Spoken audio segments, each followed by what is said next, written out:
E aí, meus ex-alunos, como é que vocês estão? Espero que esteja todo mundo bem, tudo certinho, os estudos todos em dia.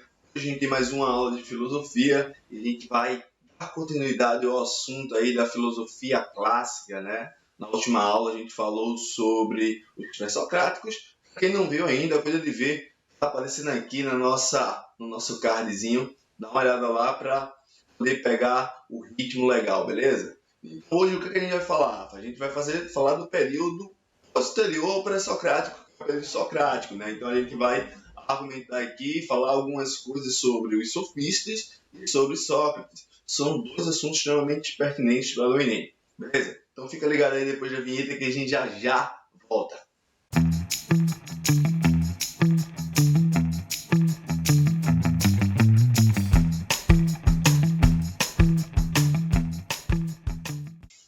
Então, galera, o período socrático, né, como o próprio nome diz, é o período de Sócrates, onde a gente vai encontrar Sócrates lá, né? Sócrates e seus arquirrivais, os sofistas, né? A gente sempre leva em consideração, e toda vez que a gente fala de Sócrates, a gente sempre lembra da relação dele com os sofistas, né? Essa relação que muitas vezes a gente pensa, os sofistas são caras que não prestam, a galera que só queria saber dinheiro, isso, aquilo, outro. Mas não é bem assim. E cuidado com essa visão para você não cair em casca de banana do Enem, tá? A gente tem que ter muito cuidado com isso, porque a gente consome a ideia de que os sofistas são caras desprezíveis, miseráveis, gananciosos, né? Só que não é bem aí, ele tem uma importância, né, para a filosofia que a gente precisa também analisar. E Sócrates, né, dispensa comentários. Sócrates, o pai da filosofia, né, o cara que transforma a filosofia para uma perspectiva no homem, né? A gente sai daquela visão naturalista do pré-socrático, que a gente falou na última aula, e a gente vem agora para analisar o homem, a sua ação na cidade, na sociedade, né? A ideia do cidadão, a ideia do ser em ação dentro de um espaço social. Então, é um ponto bem interessante. Então, a gente vai falar um pouquinho desses dois momentos, né? Desses dois grandes momentos dessa filosofia clássica, tá? E a gente vai iniciar falando de sofistas, né? Porque os sofistas eles surgem, né, na Grécia Antiga, em Atenas, primeiro do que o Sócrates. Os sofistas, a gente tem uma visão assim bem, como é que eu posso dizer, negativa dele, né? Bem negativa mesmo. Por quê? Porque basicamente tudo que a gente consome dos sofistas, a gente leu, né, a partir dos escritos de Platão e Aristóteles.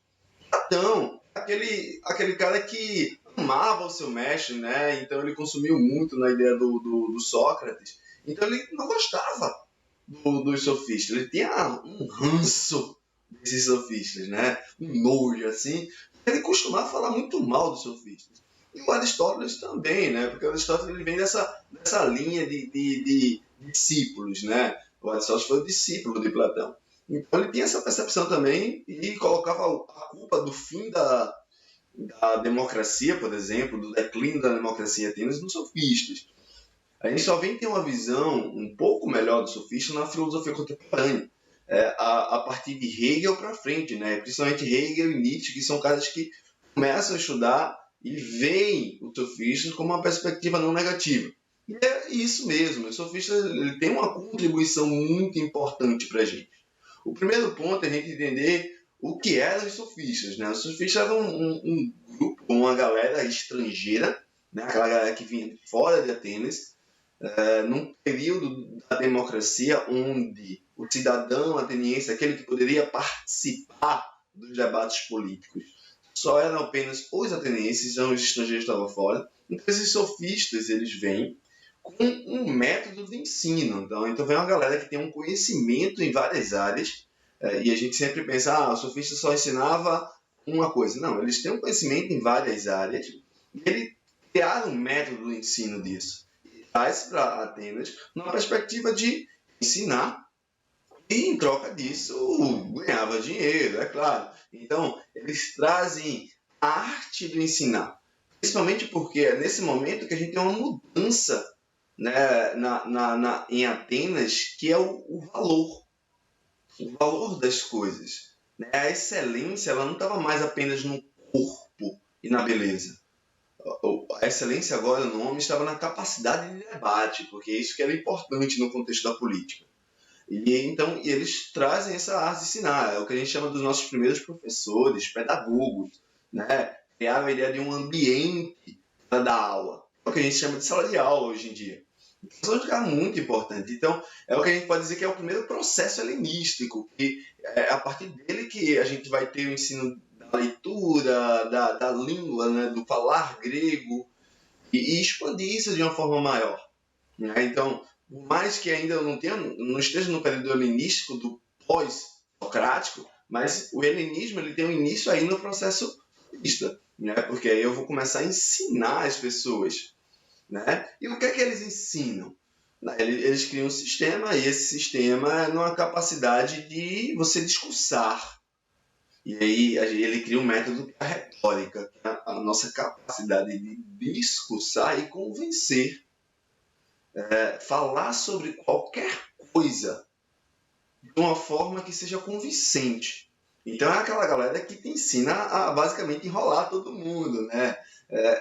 Aquilo que tu aprende, tu vai fazer um curso de oratória, um curso para ser um palestrante e tal, né? Porque por mais que você tenha conhecimento, a condição de você demonstrar esse conhecimento é outra coisa, né? Então hoje a gente tem cursos que fazem com que você pegue o seu conhecimento e transforme ele em algo que você possa falar, discursar. Então é basicamente isso, só que ele vai trazer o conhecimento e vai mostrar para as pessoas que ele ensina o quê? E ele pode falar, discursar sobre qualquer coisa. E aí a gente vem no segundo ponto, que está ali, né? Ele diz ali para mim que a verdade é relativa. E isso é o ponto que eu acho que seria o mais importante dentro do contexto sofista. Né? A verdade como um processo de relatividade, numa perspectiva de que, olha, não existe uma verdade absoluta, uma verdade que está aqui e ninguém pode transformá-la e pronto. Não existe isso. Existe a ideia de que, olha, eu tenho uma ideia, eu tenho uma opinião, e a partir da minha condição de construção de argumentos, eu consigo provar que essa minha opinião ela é verdadeira. E então o sofista vai trazer isso para a gente, que é muito bom para você lembrar para a redação. Né? Em redação você vai ter que argumentar. E lembra que você pode argumentar sobre tudo. Nessa perspectiva, é só saber você ter uma capacidade de escolher os argumentos e construir esse argumento de uma forma que se torne convincente. Persuadir. A palavra seria essa, persuadir. Né? Então, nós, como homens, temos a capacidade de construir argumentos que consigam falar sobre qualquer ponto de vista. Essa seria a coisa mais interessante dentro dos sofistas. Né? Protágoras, que seria um desses grandes nomes, né? O que a gente determina como o primeiro sofista, ele vai trazer assim, ó, o homem é a medida de todas as coisas. Porque a partir de quando o homem conhece aquela coisa, que aquela coisa ela ganha algum determinado valor no meio, ela ganha uma realidade ou a sua existência dentro desse meio. Então, tem muito nessa questão de que se o homem ele é a medida de todas as coisas, ele consegue construir argumentos para provar pontos de vistas variados, diferentes, opostos, contrários. Né? E aí a gente tem outro grande nome que é Gorgias. O Gorgias vai trazer a ideia para a gente, nessa perspectiva da verdade relativa, numa questão de cidadania dentro do contexto democrático, política. Né? Esse ponto é muito importante para a gente entender. Porque o Gorgias vai dizer que a minha capacidade de persuadir, e isso tem a ver com o meu poder de argumentação, né? Então a minha capacidade de persuadir é algo que me torna um cidadão real. Porque é aí que eu vou conseguir participar totalmente do contexto da política. É aí que eu vou conseguir ir para a Ágora, né? E levar no debate da Ágora e conseguir convencer o povo daquilo que eu estou argumentando. Então a persuasão, né? O poder de persuadir é algo essencial na cidadania ateniense na perspectiva sofista. Tá? Então sempre lembra lá, se vem alguma questão dos sofistas, né? Eu tenho que sempre lembrar que não existe uma verdade absoluta, como o Sócrates vai trazer numa perspectiva de justiça. A justiça, ela tem que ser seguida porque ela é uma verdade. Não, a justiça nada mais é do que de algo que nasce através das nossas convenções sociais e por aí, tá? Então lembra sempre disso. Os sofistas não são os caras mais, não são os vilões da história, né? Ele só pensa um pouco diferente do Sócrates. E o Sócrates, por si, ele não tinha uma relação de raiva, né? Ele tinha uma ótima relação, por exemplo, com Hippias, que seria o outro grande nome do sofismo, né? Então, essa relação de ódio, ela se dá muito a Platão, né? Porque Platão, ele é uma pessoa que se frustrou muito em relação à condição de embate contra os sofistas. E quando a gente for falar em Platão, a gente vai abordar um pouquinho disso. Dentro desse outro contexto, a gente vai encontrar esse carinha aqui, né? Esse carinha bonito, meio gordinho, assim, a barbinha. Esse cara é o Sócrates, né? O Sócrates, ele tem uma perspectiva muito diferente dos sofistas. O Sócrates, ele me traz pelo ponto, ele não cobra para ensinar.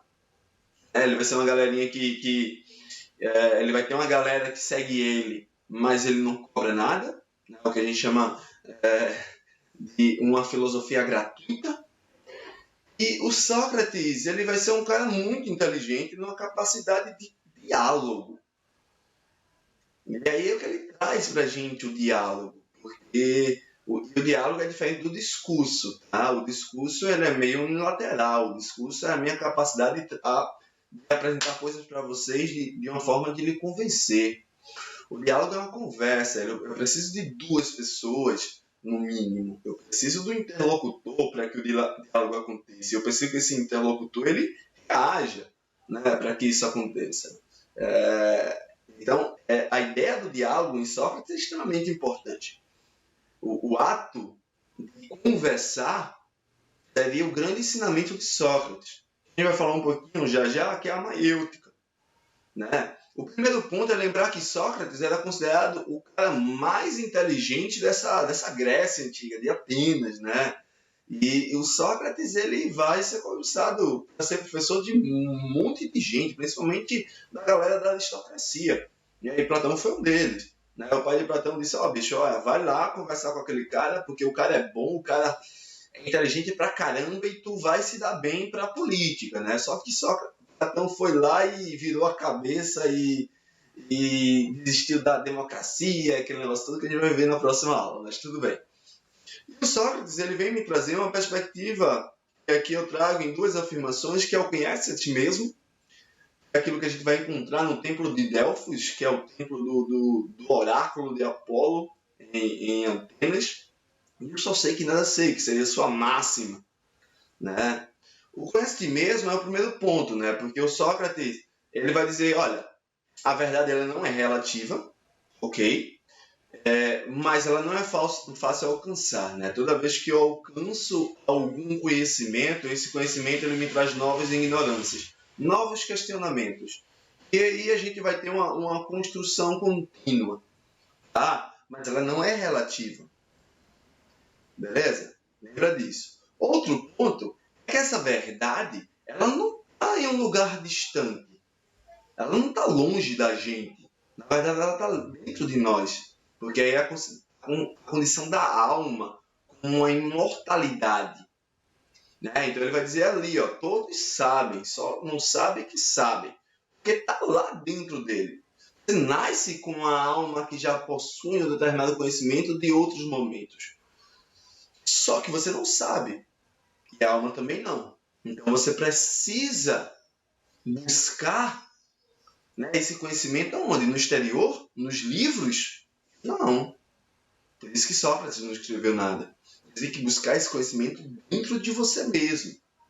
E aí, para quem gosta de filmes, né, e aí nesse filme eu vou falar muito na próxima aula de Platão, é o Matrix.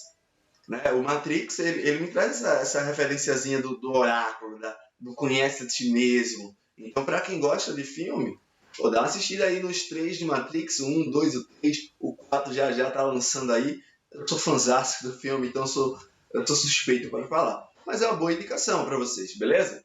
Então, ele vai utilizar o diálogo, né, para fazer com que a gente conheça a gente mesmo, de uma certa forma. Mas você pode pensar, mas Rafa, como é que através da conversa, através do diálogo, o carinha aqui vai levar a gente a conhecer a gente mesmo? É o que vem a famosa máxima, né? Só sei que nada sei. Sócrates é aquele cara chato, né? Aquele cara chato que tu encontra no meio da rua e fica te perguntando coisa.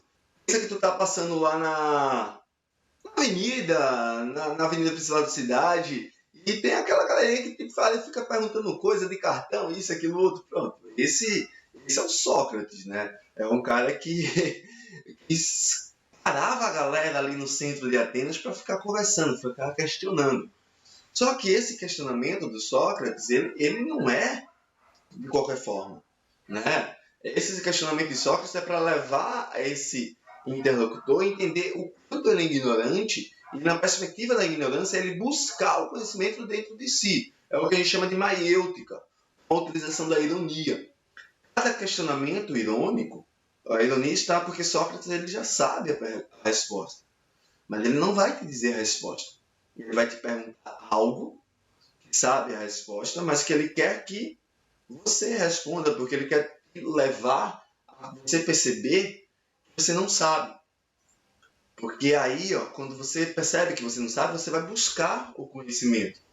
Então, Sócrates ele chega lá, e aí, velho, pô, podia me explicar, sabe o que é democracia? Aí o cara diz, eu sei o que é democracia, Sócrates. Pô, bicho, eu não sei nada, né? Me explica aí o que é democracia, e aí tu explica o que é democracia para Sócrates. Aí Sócrates ele vai e te questiona em cima da tua explicação, trazendo uma perplexidade, trazendo uma complicação dentro daquilo que tu afirmasse como verdade. E aí você vai se gerando uma perplexidade e percebendo que você realmente não sabe o que é democracia. Sócrates ele não precisou chegar para ti e dizer, olha, isso não é democracia é isso. Ele não precisou fazer isso.